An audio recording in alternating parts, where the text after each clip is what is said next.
What is up, awesome people of the internet? Guys, Sabrina Ionescu is done with Unrivaled. But before you all start to jump into conclusions, no, no, no, this isn't because of an injury or some sort of behind the scenes drama. Her exit was actually planned. But let's be real, whether or not it was planned or not, this is a bad, bad look for Unrivaled, a league that is already struggling with players getting injured and constant lineup changes. So today in this video, we are going to break down why Sabrina Ionescu is leaving, what's next for her, what's next for her Liberty teammate Betnijah Laney-Hamilton, who is also in Unrivaled, and how Phantom BC is basically doomed with Sabrina and especially without her. Let's get into it. All right. So first, let's actually just take a quick look at Sabrina Ionescu and her time at Unrivaled. If you didn't know, she joined Unrivaled as a last minute signing. And honestly, when she was on the court, she delivered. She did her thing, right? She played in 9 of Phantom BC's 11 games and put up some solid numbers, right? 18 points a game, 7 rebounds a game, 4.1 assists a game. But here's the thing. The problem was that Phantom BC is just not good. Not at all. This is a team that went 8-11 to start the season, and they've had the worst point differential in the league with a negative 116 points, which is like sad. Anyway, they're just not good, right? They're not good. But Sabrina was pretty decent. Her final game was a 20-point game in a loss to the Mist. And basically, with the Phantom, in my opinion, basically out of playoff contention. Technically, they could have a shot at making the playoffs if they win their next 2 games and everybody else loses. Maybe, but then they lose on the point differential anyway. So like the other teams are going to have to get blown out by like 50 points or something like that for Phantom to even have a shot at making it to the playoffs. Though we will look at the standings in a bit. All right. So yeah, she played for the Phantom. The Phantom was not very good. And now she is on her way out, right? This is something that was agreed upon a long time ago. But yeah, and the thing is, hey, fans are not very happy about this decision. Sabrina had already missed some games prior for like some prior commitments, including not participating in the 1v1 tournament. And now she is leaving early. And some people are like, okay, man, like, did Unrivaled make a mistake by having a player knowing that a player is going to miss significant time? Is this too much player flexibility for Unrivaled? And, maybe. I think it's a fair thing to talk about. And so you may be wondering, okay, Sabrina is gone from Unrivaled. She's going to do something else with some prior commitments. But what are those prior commitments? Well, why is she leaving? She's leaving because of her upcoming Nike tour. Sabrina Ionescu is heading over to Asia from March the 10th through March the 16th, making some stops in Manila, Guangzhou, I think that's how you pronounce that, and Hong Kong to promote her signature shoe with Nike. Her shoe is like doing crazy numbers. Like lots of NBA players are wearing it. It's a very, very popular shoe. It's a very good looking shoe, right? With the Sabrina 1s and the Sabrina 2s. And she is going over there to promote the shoe. This is a pre-planned thing. This was already a thing that had been long discussed, right? This is not something that's brand new. This is a existing thing. Unrivaled knew this. They knew that she was going to be doing this before they signed her on, but they still decided to do that. And so interesting times. But Sabrina is not only making moves by going over to China or going over to Asia, I should say. She's also making some business moves as well. Sabrina Ionescu was announced yesterday as an investor and commercial advisor for Bay FC. If y'all don't know, that is one of the newest NWSL expansion teams that is taking place in the Bay Area. So yeah, not only is Sabrina Ionescu playing basketball, not only is she about to go overseas to rep for Nike, she is also an investor, helping to shape the future of women's sports, which I absolutely love. I may end up doing a separate video about this because I just think this is really, really great, and I want to see more WNBA players also get in the investing game because now is the time to be making some money. Okay. And of course, we will see Sabrina Ionescu back with the Liberty to start training camp. That will be coming faster than you know. We're almost to April. Like seriously, we're March. March Madness is here. Like let's go. But the WNBA season will be starting soon, and Sabrina Ionescu is going to be getting ready once she gets back from this Asia trip. She's going to be really getting ready to be all set to go for the Liberty training camp. And while I'm mentioning the Liberty, I do want to talk about one of Sabrina's teammates, right? Um, while Sabrina's exit, that's a big deal. I would say a big sort of PR issue for Unrivaled. There's a bigger issue happening right now. There's a bigger problem happening right now, and this specifically involves the New York Liberty. And it's because Betnijah Laney-Hamilton is injured. She was playing as a relief player for Laces BC in Unrivaled. And she had like I think her first game. She was balling. But now she is out for the rest of the Unrivaled season due to an undisclosed injury. So we don't exactly know what happened to her, but we know that it's severe enough that she will not be returning for the rest of the season for Unrivaled, which I mean the rest of the season is like a week and a half, so it's not it's not that much time. But still, she will not be returning back to Unrivaled. The Liberty released a statement saying that they are gathering information and determining next steps with their medical staff for Betnijah Laney-Hamilton, because we all know that Betnijah is a big deal for the Liberty. Because here's the thing: training camp is in less than 2 months away, right?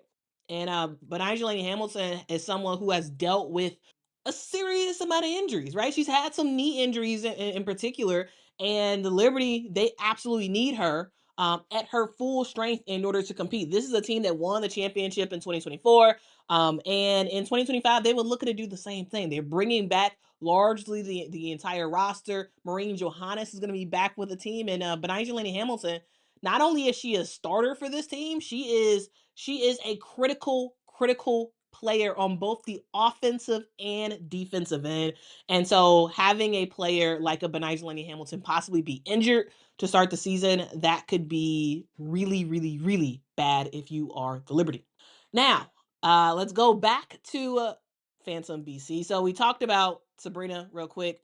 Because Sabrina's on the Liberty, I had to do that quick segue to Betnijah Laney-Hamilton. Now we're back to Phantom BC, because Phantom BC is cooked, in my opinion. They were already the worst team in Unrivaled, and now with one of their best players gone for the rest of the season, in my opinion, they basically have zero shot to make the playoffs. Now, here's a look at the standings right now. We have the Lunar Owls at number 1, Rose at number 2. Both of these teams have clinched a playoff spot right now. Vinyl, Mist, and the Laces are in a three-way tie right now for that third and fourth spots in the playoffs.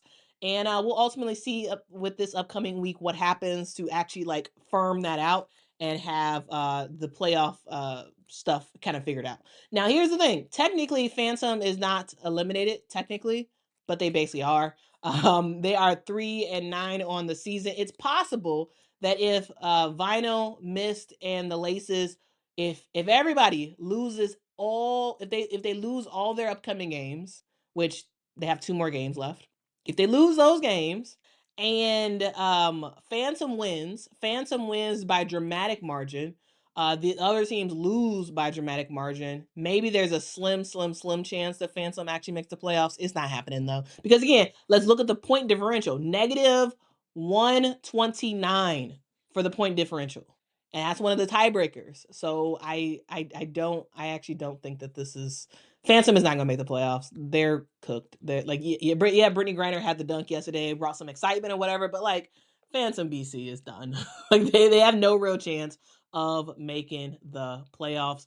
And here's the deal, guys. Not having Sabrina, sure, that affects stuff as well, but I think ultimately it was over regardless for Phantom BC. Now, let's get into one of the things that I actually think is a huge problem with Unrivaled and something that they have to work on. It's what I consider their growing pains, right? The instability that we have seen in Unrivaled this year has brought up a lot of questions, right? The league gave players a ton of flexibility, which makes sense if you are just trying to just get buy-in for a team, right? You're trying to get buy-in, you're trying to make some stuff happen. So you're like, you know what? It's okay. Cameron Brink, yeah, sure, we're gonna sign you to Unrivaled. It's okay, you can't play the first year. Just come out and hang out with us, make some videos with us. We'll have you on a roster, but we know that you won't be playing this year. That's no problem. Sabrina, we know that you have all these commitments, you have all this stuff going on, but that's okay. We want you anyway. Please join us and let's make some stuff happen, right? Like there's a lot of flexibility. But now we kind of see the downsides in a way of that flexibility because we have injuries that has forced teams to constantly bring in relief players. We have relief players cycling from team to team to team to team. It's not like there's a consistent relief player for certain teams. They get reassigned to other teams depending on how many other players are out, right? You got star players, who are not 100% there, right? You got fans feeling like they're not getting a consistent product and not feeling like they can consistently like fully support certain teams because they have players out, right? You have injuries galore. You have some games where there's only 4 players healthy. You have other games where now there's 6 and then there's 5 and then halfway through a game people get injured and now it's like 3 players to finish out a game and like there's so much stuff happening with Unrivaled. And it's one of those growing pains. Like to be honest with you guys, I love Unrivaled. I am enjoying watching Unrivaled. However, for Unrivaled to succeed long term, they might need stricter player commitments and they may need to do something about adding more players to the roster, so that way when these injuries happen, you're not bringing in relief players and having them cycle through the various teams. Maybe you have relief players that are locked into certain teams. Maybe that's what you're doing. Like there's has to be some other way to do this, because just the inconsistency, guys. I'm gonna make a video just talking about how the rosters have changed during the season and just how many players have been injured and all this other stuff. Like there hasn't really been many games at all that has had everybody fully healthy. Like it just hasn't really happened. Um, uh, you know, early on for sure, but like hasn't really happened lately because there's been a lot of injuries, and that's just something that again, Unrivaled just has to work through. It's one of those growing pains. Like you're new, you're exciting, you got a lot of stuff going on, but there's some stuff that you have to work through as well. Now, here is where we stand right now. Here's a summary of everything I talked about in this video. So Sabrina Ionescu is gone and is heading into a very busy off season for Unrivaled. She is going over to China and actually not even just China. She's going on a tour of Asia, talking about her new shoes with Nike. And she's also making some news with her investment as well into the NWSL, which is really really fun. And she'll be back in time for the Liberty training camp. We got Phantom BC, which is pretty hopeless to end the season. Not a good look, but hey, it is what it is. We got Betnijah Laney-Hamilton. Her injury is a big concern for the New York Liberty. And we have Unrivaled, who just still has to get some stuff figured out in terms of fixing their injury issue, fixing their overall player availability issue, and trying to figure out, okay, well, what in the world can you do to kind of limit some of these injuries, right? We know when people play basketball, injuries happen, right? But I do think there's some unique things about 3-on-3 that can flare up certain things. And it exposes some things. Like you're not like 3-on-3 is a way different shape than 5-on-5 basketball shape. And so like maybe there's some off-season workouts that these players need to do to ensure that they don't really get injured, right? Maybe there's some in-season stuff that needs to happen. Like, you know what I'm saying? Like maybe there's some more stuff that you can do to kind of prevent stuff. Of course, you can't prevent everything because stuff just happens. But I do think that that's something that they really do need to take a look at before next season happens. Now, that's my spiel. I want to hear from you. What do you think about Unrivaled? Do you think they made a mistake by letting players kind of be able to kind of do whatever they want? Like, is the league too flexible in the availability of certain players? What will the Liberty do if Betnijah Laney-Hamilton isn't 100% a-okay once the regular season starts? What do you think about Phantom BC? And overall, what do you think about Unrivaled? Are you enjoying it? Like personally, I am. Like my mom is. I love what we're seeing with Unrivaled. It's just some small things that I think needs to be tweaked as we head into the playoffs and head into a new season of Unrivaled, which will come next January. If you're new here, make sure to hit that like button. Make sure to hit that subscribe and turn on your notifications so you don't miss a video. I want to thank you so much for making this a place that you can rely on for women's basketball news. What do y'all think about this presentation? I'm experimenting on the presentation mode. Is it better to have like a slideshow as I'm going through my points? Is that better, or would you all prefer something else? Let me know in the comments below. I thank you so much for rocking with me, and I will see y'all in the next one. Until next time, guys. Bye bye.